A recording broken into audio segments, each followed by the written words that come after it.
कि अगर आप एक फ्रेशर एमआर हो, ज्वाइन करने वाले हो, तो आपको इधर उधर बहुत सारे लोग एडवाइस देने वाले मिलेंगे।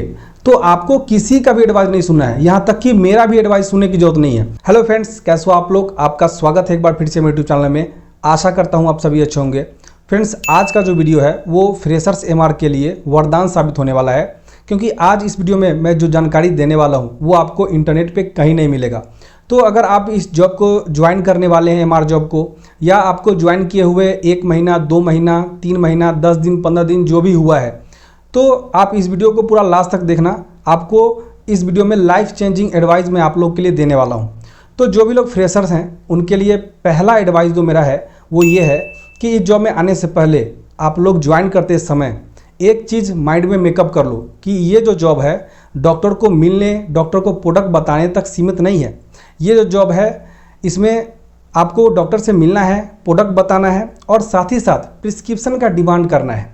और ये जो जॉब है वो एक मार्केटिंग जॉब है जिसमें आपको टारगेट दिया जाएगा जो आपको पूरा करना होगा। देखो, इस जॉब में आने से पहले होता क्या है कि दूर दूर से ये जॉब देखने में ऐसा लगता है कि हाँ, इसमें मस्त टाई वगैरह पहन लेना है, जूता वगैरह पहन करके और डॉक्टर से मिलने जाना है, प्रोडक्ट बताना है और घर वापस आ जाना है। तो एमआर का जॉब बस इतना ही नहीं है। जितना जल्दी इस चीज़ को आप समझ जाएंगे कि ये जो जॉब है यहाँ पे डॉक्टर से मिलना होता है और अपनी कंपनी का प्रोडक्ट प्रमोट भी करना होता है और उनसे प्रिस्क्रिप्शन लिखवाना होता है और एक एमआर को एक सर्टेन कुछ टारगेट मिलता है जो उसको पूरा करना होता है। तो इस चीज़ को अगर आप जितना जल्दी समझ जाओगे तो उतना ही आप लोग के लिए अच्छा होगा। दूसरा टिप्स मेरा आप लोग के लिए ये है कि अगर आप एक फ्रेशर एमआर हो, ज्वाइन करने वाले हो, तो आपको इधर उधर बहुत सारे लोग एडवाइस देने वाले मिलेंगे। तो आपको किसी का भी एडवाइस नहीं सुनना है, यहाँ तक कि मेरा भी एडवाइस सुनने की जरूरत नहीं है। आपको सुनना है तो सिर्फ अपने कंपनी की और अपने मैनेजर की। देखो, आप कैसे एक सक्सेसफुल एमआर बन सकते हो, कैसे आपका हेडक्वार्टर टारगेट अचीव करेगा, या आप एक कैसे अच्छा डिटेलिंग कर सकते हो, या कैसे आप अच्छे से आरसीपीए कर सकते हो, ये सारी चीज़ की जिम्मेदारी और टेंशन जो है ना, जितना आपको होता है उतना ही आपके कंपनी और मैनेजर्स की भी होती है। देखो, एमआर का ना मेन काम होता है कि जो कंपनी की जो स्ट्रेटजी है ना उसको फील्ड में 100% एग्जीक्यूट करने का। बाकी बताने सिखाने वाले ऊपर लोग बैठे हुए हैं। तीसरा टिप्स मेरा ये है, अगर आप फ्रेशर एमआर हैं या ज्वाइन करने वाले हैं, तो जब भी आप ज्वाइन करेंगे या ज्वाइन कर लिए हो ना, तो आप ये कोशिश करो कि फील्ड में घर से जल्दी निकलो। मैं जल्दी निकलने के लिए क्यों बोल रहा हूँ? क्योंकि जब आप फ्रेशर होते हैं तो आपको एरिया का नॉलेज नहीं होता है, डॉक्टर का नॉलेज नहीं होता है कि कौन सा डॉक्टर कहाँ पे बैठ रहा है, कौन से डॉक्टर की क्या टाइमिंग है, कॉल टाइमिंग, कौन सा मेडिकल कहाँ पे है, ये सारी चीज़ें जानकारी नहीं होता है। और अगर आप मान लो कि अपने टाइम से निकले, जब जैसे कि बाकी लोग एमआर लोग निकलते हैं, वैसे अगर आप निकले तो होगा क्या कि आपको सारा जो समय है वो बस डॉक्टर को ढूंढने में और मेडिकल को ढूंढने में निकल जाएगा। पर मेरा सलाह ये है कि अगर आप फ्रेशर हैं, आपकी ज्वाइनिंग नई हुई है, तो आप समय से 1-2 घंटा पहले निकले, ताकि आपको डॉक्टर भी ढूंढना पड़ेगा, केमिस्ट भी ढूंढना पड़ेगा, एरिया का नॉलेज है नहीं है तो वो भी ढूंढना पड़ेगा। तो उसके लिए आपको समय मिल पाए और फिर बाद में जब जैसे कॉल स्टार्ट होता है तो आप उस समय कॉल कर पाएँ। क्योंकि शुरू में क्या होगा कि आप डॉक्टर ढूंढने में लग जाएंगे तो आपका कॉल एवरेज गिर जाएगा, और कॉल एवरेज गिरेगा, डॉक्टर से आप मिल नहीं पाएंगे, तो आपको फिर मैनेजर सुनाएंगे, आगे आपको जो है दिक्कतें हो सकती। चौथा टिप्स मेरा ये है कि आप कोशिश करो कि आपके लिस्ट में जितने भी डॉक्टर हैं उससे आप ज़्यादा से ज़्यादा मिलने की कोशिश करो। देखो, कंपनी तो बोलती है कि दिन में 10 डॉक्टर या 12 डॉक्टर से मिलने के लिए, ये जो है हर कंपनी का अपना अपना वर्क नॉर्म्स होता है, उसके हिसाब से कंपनी बोलेगी मिलने के लिए। पर आपकी ये कोशिश होनी चाहिए कि मैं 12 डॉक्टर से मिलूँ या 15 डॉक्टर से मिलूँ, जितना ज़्यादा से ज़्यादा डॉक्टर से मिलूँ, ऐसा कोशिश आपको करना है। क्योंकि जैसे ज़रूरी नहीं है कि आप पहले ही महीने में सारे डॉक्टर से मिले। आपके लिस्ट में मान लो 200-250 डॉक्टर है, तो आप जरूरी नहीं है कि आपको सारे डॉक्टर उसी महीने मिल जाएंगे। कुछ डॉक्टर छुट्टी पे होंगे या कुछ डॉक्टर ऐसे होंगे जहां आप जा ही नहीं पाएंगे समय से, वो डॉक्टर मान लो उठ जाएंगे, है ना, उनका टाइम हो जाए रहेगा।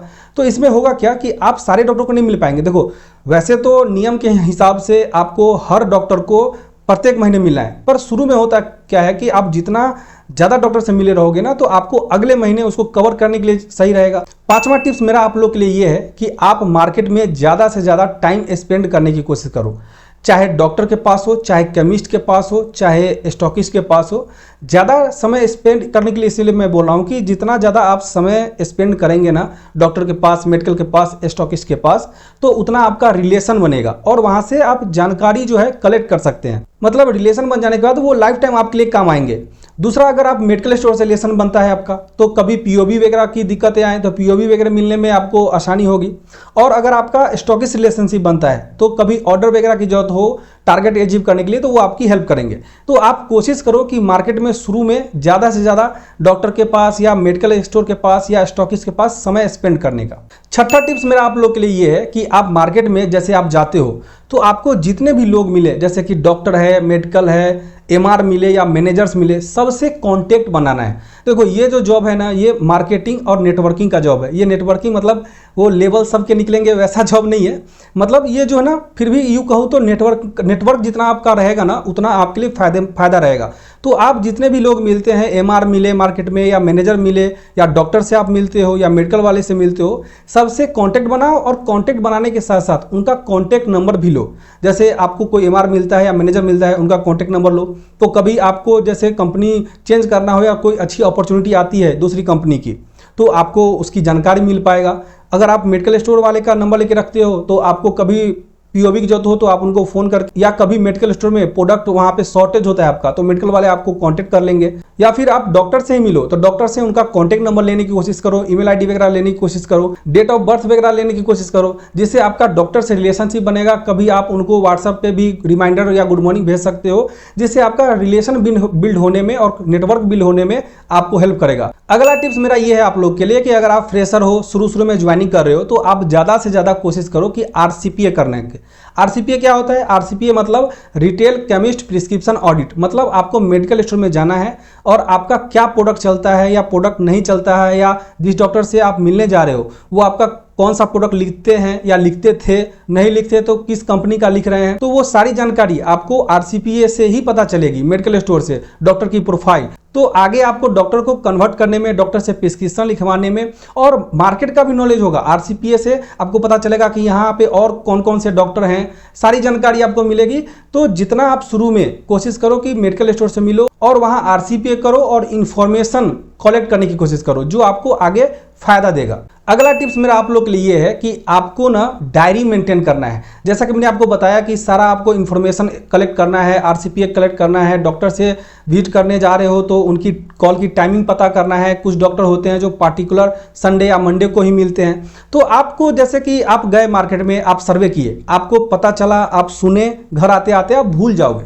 तो कोशिश ये करो कि आप डायरी रखो और सारी चीज़ें, जितनी भी इंफॉर्मेशन आपको मिल रही है, सबको आप डायरी में मेंटेन करो, ताकि घर आके भी आपको अगले दिन भी जब अगली विजिट में आप जाओगे तो आपके पास सारी इंफॉर्मेशन आपके पास रहेगी, तो आपके लिए आसानी रहेगी। उसके बाद अगला टिप्स मेरा आप लोग के लिए है कि सिर्फ आप काम मत करो, फील्ड वर्क तो करना ही है, साथ साथ आपको जो ट्रेनिंग में सिखाया जाएगा प्रोडक्ट के बारे में या डिटेलिंग के बारे में, उसको आप रिवाइज करो। घर पे बैठ करके प्रोडक्ट नॉलेज की तैयारी करो, प्रोडक्ट को डीप से समझने की कोशिश करो, डिटेलिंग की प्रैक्टिस करो। क्योंकि आप ट्रेनिंग से भले सीख के आ जाओगे, लेकिन फील्ड में जाके आपको बोलना है, तो आपको जितनी प्रैक्टिस रहेगी, जितनी आप घर पे प्रैक्टिस करोगे अच्छे से डिटेलिंग का, प्रोडक्ट नॉलेज का, तो उतना आप कॉन्फिडेंटली फील्ड में काम कर पाओगे। और एक फ़ायदा कि अगर मान लो कभी आपको कंपनी ज्वाइन भी करना पड़े, दूसरी कंपनी चेंज करना पड़े, तो यही प्रोडक्ट नॉलेज और यही जो डिटेलिंग वगैरह है वही आपको आगे काम आएगा। तो सिर्फ आपको काम नहीं करना है, आपको अपने कम्युनिकेशन पे काम करना है, प्रोडक्ट नॉलेज पे काम करना है, डिटेलिंग पे काम करना है, साथ साथ आपको इन सारी चीज़ों पे भी ध्यान देना है, जो कि आपको आगे कैरियर में ग्रोथ करने में हेल्प करेगी। आखिरी टिप्स मेरा आप लोग के लिए ये है कि जैसा कि मैंने आप लोग को पहले पॉइंट में बताया था कि एमआर का जॉब डॉक्टर से मिलने, डॉक्टर को प्रोडक्ट बताने तक सीमित नहीं है। यहाँ आपको टारगेट दिया जाएगा जो आपको पूरा करना होगा। तो आपको टारगेट करने के लिए ये सारा चीज़ जो होता है ना, सेल्स क्लोजिंग और टारगेट कैसे होता है, ये आपको समझना पड़ेगा। सेल्स क्लोजिंग जो है महीने के आखिरी में होता है, जहाँ पे आपको स्टॉकिस्ट के पास जाना है, वहाँ से स्टेटमेंट कलेक्ट करना है और जो भी आपका ऑर्डर बन रहा होगा, प्रोडक्ट की डिमांड होगी, वो ऑर्डर आपको लगाना है और उसी समय आपको टारगेट भी अचीव करना पड़ता है। तो आपको ये सेल्स क्लोजिंग, टारगेट अचीवमेंट, ये सारी चीज़ें क्या हैं वो भी आपको साथ साथ समझना पड़ेगा, तभी आप एक अच्छा एमआर लाइफ में बन पाएंगे।